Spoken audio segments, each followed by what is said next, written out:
Hello, and welcome to Anime Audio Commentary. Today I'll be commenting on episode 50 of Fullmetal Alchemist Brotherhood. If you'd like to watch along, then start watching now.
So last we left off, it seemed like things were starting to pop off in Central.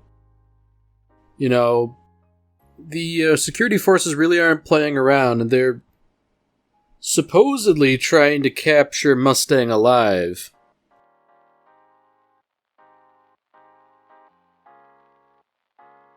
Oh dear. It seems like they've been playing a bit of a ruse here, you know.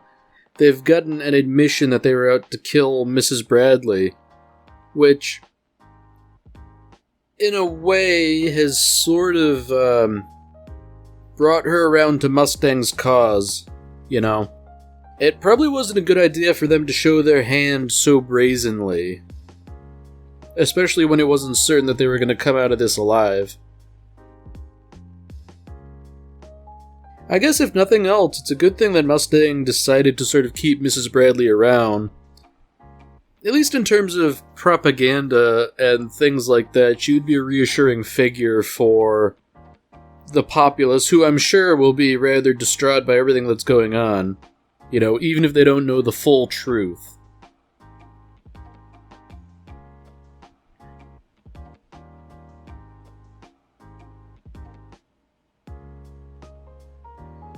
Yeah, so they're now sort of talking about the topic of Bradley and whether or not he's dead. You know, they seem to be under the impression that he is, but we still haven't seen a body, which I think is indicative that he might not be dead, you know. Of course, him being a homunculus too, he's remarkably difficult to kill. You know, it's interesting, because on the one hand, Wrath hasn't really displayed any of the regenerative properties of the other homunculi. And he hasn't really been wounded either, not that I can recall.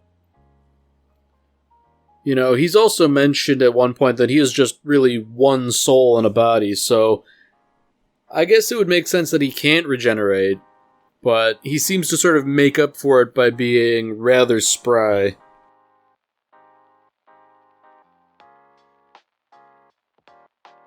You know, I like how these guys are sort of talking about how Mustang, the Flame Alchemist, is sort of taking it easy on them. You know, when you get down to it, what are his alternatives? He can't just go around and blow up the whole city, can he? So, I mean, sure, he has to use his alchemy offensively, but if it's true that people are only injured, not killed, and even then injured only fairly minorly, you know, I think that sort of indicates that Mustang has an incredibly high level of control over the explosions he's able to produce. Yeah, so there's the proof right there. A large number of casualties, but none of them critical and none of them dead. I find it curious that they choose to take this as an insult, that, Mustang is toying with them, saying, like, I don't need to kill your men, I can just injure them just enough.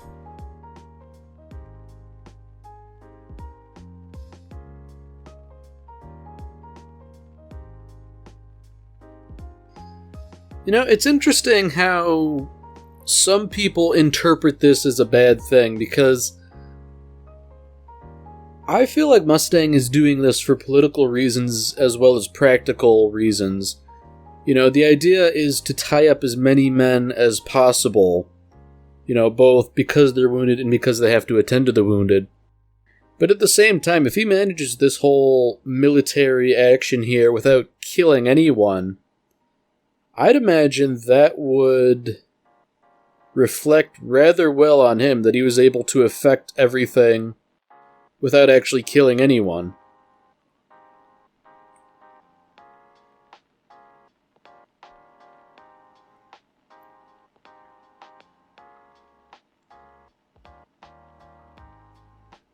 So unfortunately, it seems as though at some point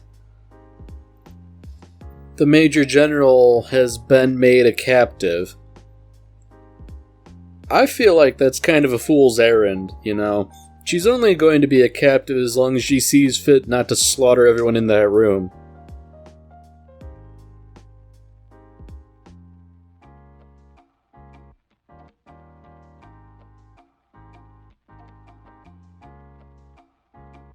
Wow, she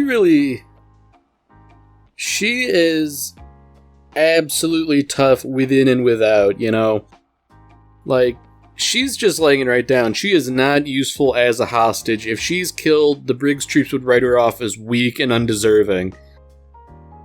That is something alright. And just the way she was saying it is indicative that, she doesn't believe they will kill her or are capable of doing so. So, it seems like that talk of Briggs was not idle chatter. They're all here now, and I can only assume they're not here to play around, If the casualty figures were already pretty high before, I'd imagine they're going to get a whole lot higher, and they're going to be supplemented by a lot of deaths as well. I find it interesting that even though they're down south from Briggs, they're still sort of wearing their cold weather gear. I'd imagine that would, certainly wouldn't help them in this warmer climate.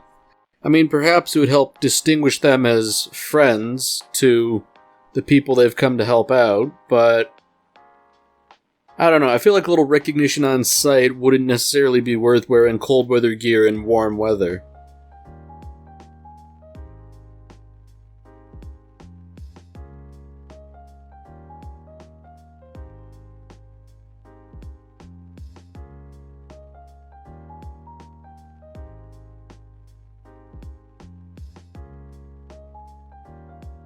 So despite Mustang and his men doing fairly well so far, it seems like they're not getting everything their own way. There's mentions of supplies running a bit low.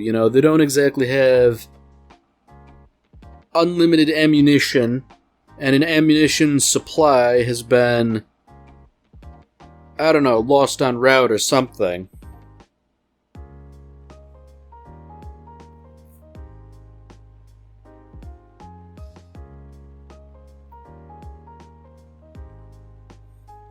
Okay, so it would seem as though they've commandeered an ice cream truck to deliver the ammunition and the ordnance.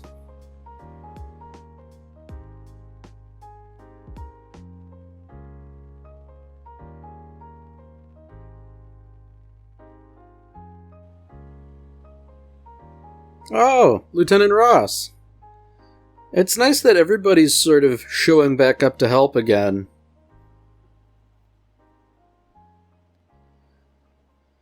Man, Lieutenant Ross, you're just sort of admitting to insubordination here that you've decided to help out against orders. You know, this really turns the tables here, now that they've got not only ammunition, but significantly heavier weapons like mortars and things like that. I mean, this might start inflating the casualty figures. I don't imagine a mortar is going to be particularly non-lethal. But, you know, at the same time, you gotta do what you gotta do. They can't afford to play around here.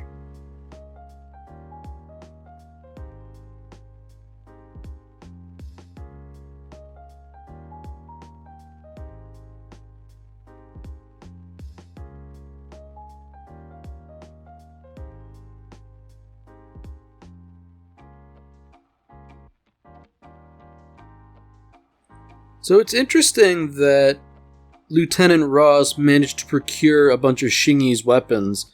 So it seems like her time with Fu and Shang has managed to yield a bit more than they had initially intended. You know, originally they were just sort of trying to keep her safe and out of the way.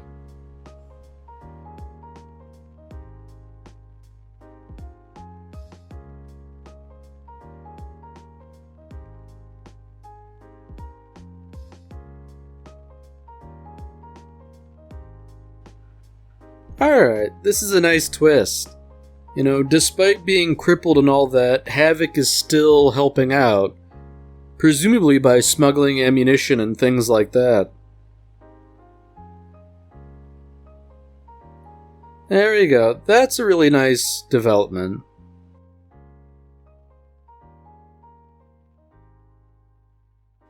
You know, last we saw Gene Havoc, I do believe he was just sort of like crippled sitting in a hospital bed, so that he's doing something productive despite his injuries.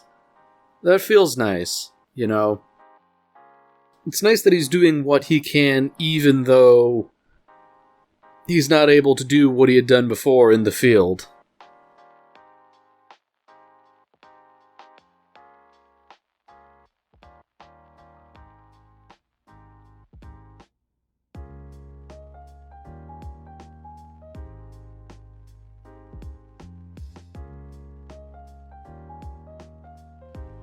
So it seems like, back with the others, Hohenheim here has a bit of a plan. He seems optimistic that if you can prevent Father from activating the big transmutation circle, then, you know, things can end relatively quickly. But the crux of this is you basically need to break the flask he's in, you know, quote unquote. It's not a literal flask anymore, but he's definitely still in some sort of container, metaphorically. And if you bust him out of that, he can't retain the souls he holds onto anymore, and he'll just sort of, presumably, gutter and die.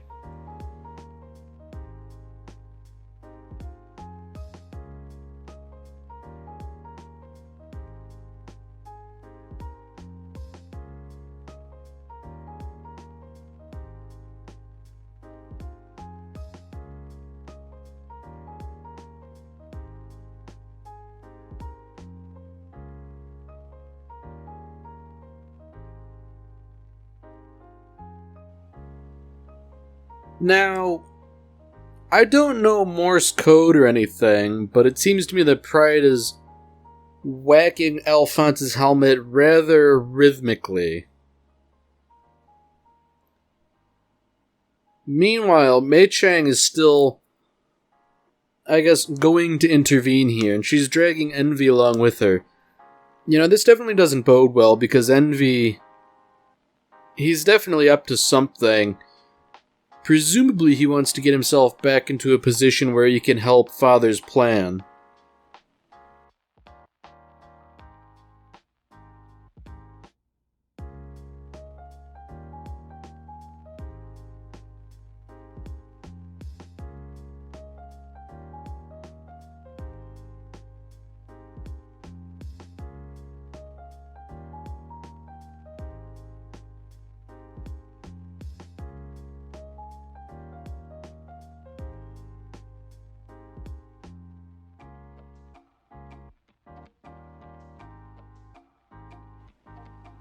Man, General Armstrong is cold as ice.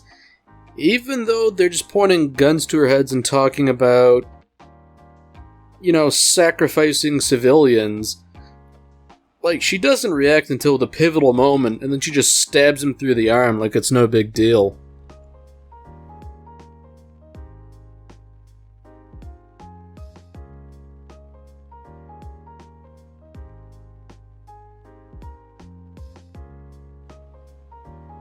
Man, she's just not playing around at all. Just the idea that for doing what she's doing, she could become a celebrated hero, and she's sort of lording that over them. I don't think she actually cares about being regarded as a hero, but just as a way to twist the knife, as it were.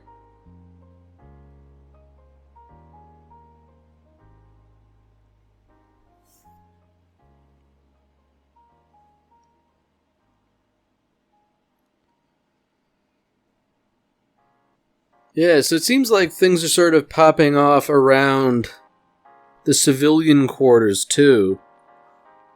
Unfortunately, Major Armstrong doesn't seem to be truly apprised of the situation.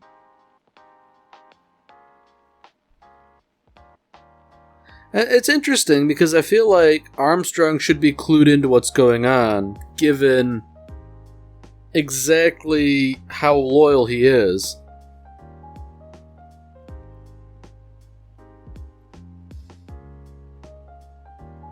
Yeah, things are getting interesting.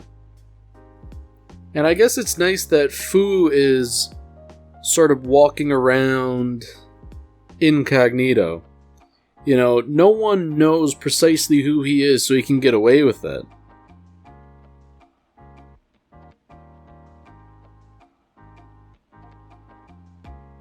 Oh dear.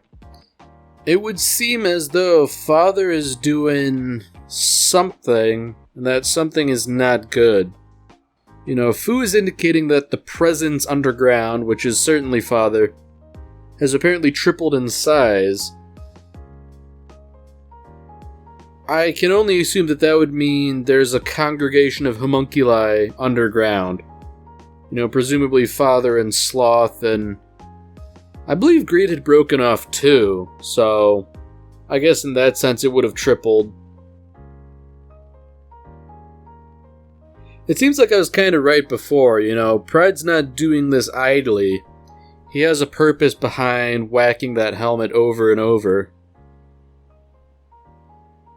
It seems to have alerted Father to his plight and predicament, and I can only assume Father's going to do something to get Pride out of the situation he's caught himself in.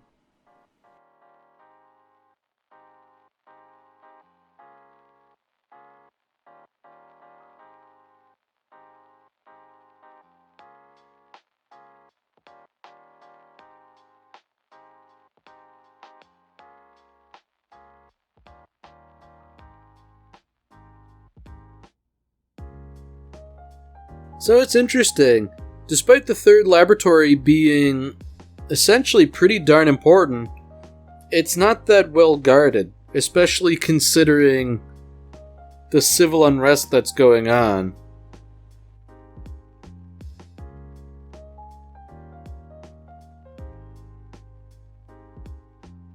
It's interesting that a ploy like this managed to work.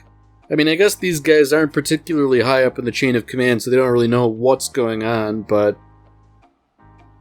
boy, they bought it hook, line, and sinker. I feel like Scar just sort of standing idly in the undergrowth would provoke a little bit of suspicion, but I don't know. I guess it's above their pay grade.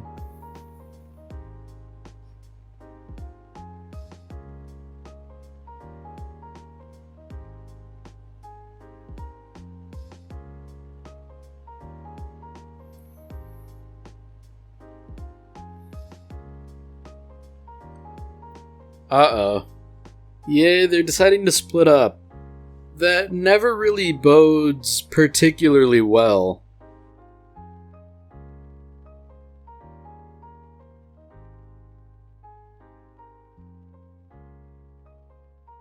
So I guess Hohenheim raises a good point here.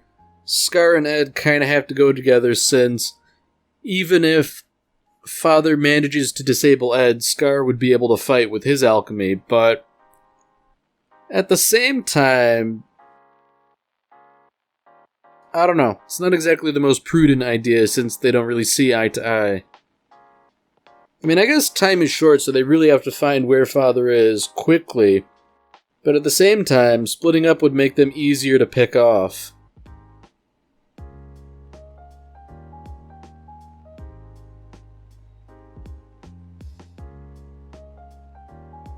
You know, I feel like Hohenheim's playing a bit of an angle right now. It doesn't seem like him to be so, I guess, flirtatious, for want of a better term. I feel like he's trying to get Lan Fan alone for some ulterior motive.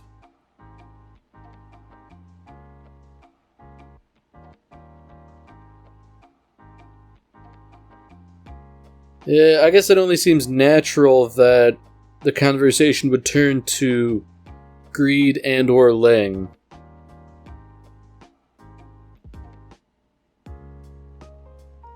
It's kind of an unexpectedly kind thing where, you know, he knows he can take care of himself, so he's giving her free rein to go off and find Ling.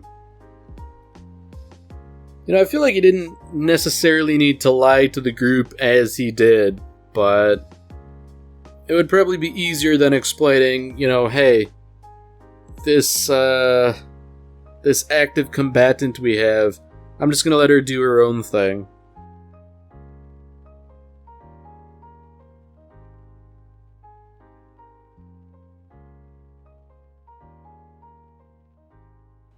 Uh-oh. So, as it turns out, this army of immortal soldiers, they're getting a little field testing right now. So, if that scientist is to be believed, the whole process of bonding souls to them is still something that hasn't entirely been worked out. Even if it was a well-understood process, I can only assume that something like this is going to backfire in some unforeseen way. Yeah, these things really are creepy. The way they just have like one eye in the middle of their forehead and they instantly shriek upon waking up. I mean, I guess I'd probably shriek in that situation too.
Alright, well that's it for this episode. If you've enjoyed it, then by all means, tune in for the next one.